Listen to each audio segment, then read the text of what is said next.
మేడిగడ్డ కుంగింది తెలిసిందే, మేడిగడ్డపై విచారణ జరుగుతోంది అది కూడా తెలిసిందే. కానీ మేడిగడ్డ రిపేర్లు ఎవరు చేయబోతున్నారు? ఇది $1 మిలియన్ క్వశ్చన్. దీనికి ఆన్సరే తెలియడం లేదు. అందుకే ప్రభుత్వం ఇకపై లేట్ చేయకుండా ఓ డెసిషన్ తీసుకునేందుకు రెడీ అవుతోంది. కాళేశ్వరం ప్రాజెక్టుపై జస్టిస్ పీసీ ఘోష్ కమిషన్ విచారణ జరుపుతోంది. రోజుకొక అధికారిని, రోజుకొక మనిషిని పిలిచి ఎంక్వైరీ చేస్తూ ఉన్నారు, వాళ్ళ నుంచి డీటెయిల్స్ సేకరిస్తూ ఉన్నారు. ఇప్పటికీ అనేక మంది అధికారులను విచారణకు విచారించింది, వాళ్ళని చెప్పిన వాటిని నోట్ చేసుకుంది. ఇంకా విచారణ కొనసాగుతుంది, చాలామంది ఉన్నారు ఇందులో. అయితే కుంగిన మేడిగడ్డ రిపేర్ల బాధ్యత ఎవరిది?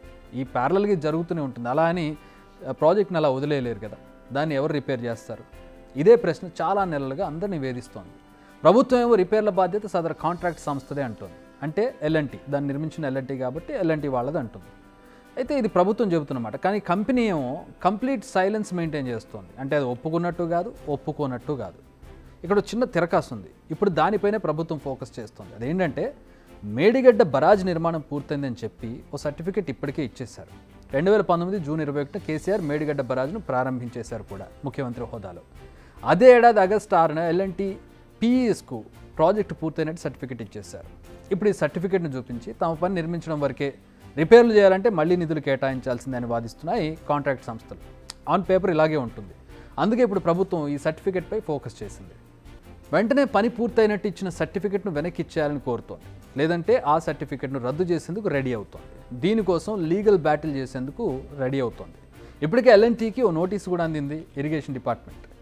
యాక్చువల్గా ముందు పద్ధతిగానే అడిగారు, కానీ ఆ సంస్థ నుంచి ఎలాంటి సమాధానం లేదు. అందుకే నోటీసులు పంపించినట్టుగా తెలుస్తోంది.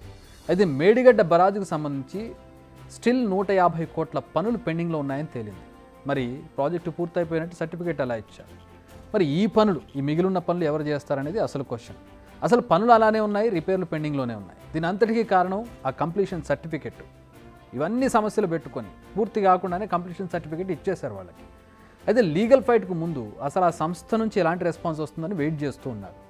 అట్ ది సేమ్ టైం అసలు పనులు పూర్తి కాకముందు సర్టిఫికేట్ ఎందుకు ఇచ్చారనే దానిపై, దీని వెనకాల ఎవరున్నారనే దానిపై కూడా ప్రభుత్వం ఫోకస్ చేసింది. ఇప్పటికే దీనికి సంబంధించిన విజిలెన్స్ విచారణ జరుగుతోంది. యాక్చువల్గా అయితే ఈ సర్టిఫికేట్ ఇచ్చే ముందు చాలా తనిఖీలు నిర్వహించారు. అన్నీ పూర్తయ్యాయా, చెప్పినట్లుగానే జరిగాయా, అంతే ఖర్చు చేశారా, నాణ్యత అలాగే ఉందా, ఇవన్నీ కూడా చూసుకోవాలి. బరాజ్ పనులు సంతృప్తికరంగా జరిగాయి, అన్ని టెస్టుల్లో బరాజ్ పాస్ అయింది, మెయింటెనెన్స్ టైంలో ఏమైనా సమస్యలు వస్తే తిరిగి నిర్మిస్తాం, ఇలా అన్ని విషయాలకు సంబంధించి అండర్టేకింగ్ ఇవ్వాల్సి ఉంటుంది. బట్ నిర్మాణ సంస్థ ఎలాంటి అండర్టేకింగ్ ఇవ్వకుండానే సర్టిఫికేట్ ఇచ్చేసింది. అదే ఎందుకు అనే దానిపై విచారణ జరుగుతోంది. యాక్చువల్గా మేడిగడ్డ కుంగక ముందే చాలా సమస్యలు వచ్చాయని విచారణలో తేలింది. టెక్నికల్గా 2019 నవంబర్ నుంచి బరాజ్ దిగువన డ్యామేజెస్ గుర్తించారు. ఆ రిపేర్లు ఏమి చేయకుండానే సర్టిఫికేట్ ఇచ్చేశారు. అన్నీ తెలిసే అప్పటి ప్రభుత్వం సర్టిఫికేట్ ఇచ్చినట్టుగా ఇప్పటికే విచారణలో తేలింది. దీనివల్ల ఇప్పుడు ప్రభుత్వ ఖజానాకు తీవ్ర నష్టం వాటిల్లే పరిస్థితి ఏర్పడింది. ఎందుకంటే ప్రాజెక్టు పూర్తయిపోయిందనే సర్టిఫికేట్ ఒకసారి నిర్మాణ సంస్థకి ఇచ్చేస్తే వాళ్ళ పని పూర్తయిపోయినట్టే. మెయింటెనెన్స్కి సంబంధించి, రిపేర్లకు సంబంధించి తర్వాత మళ్ళీ దాన్ని ఫ్రెష్గా అప్డేట్ చేయాల్సి ఉంటుంది. సో ప్రాజెక్టు పూర్తయిపోయింది అనే ఒక సర్టిఫికేట్ వాళ్ళ చేతిలో ఉంది. దాన్ని అడ్డం పెట్టుకుని ఇప్పుడు వాళ్ళు సైలెంట్గా ఉంటున్నారు.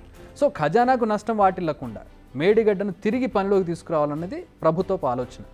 అందుకే ఇప్పుడు కాంట్రాక్ట్ సంస్థపై ప్రెజర్ పెంచుతోంది ప్రభుత్వం. అందుకే లీగల్ యుద్ధానికి సిద్ధమవుతోంది. బిగ్ టీవీ అవుట్లుక్ కథనాలు నచ్చితే వెంటనే బిగ్ టీవీ ఛానల్ ను సబ్స్క్రైబ్ చేయండి.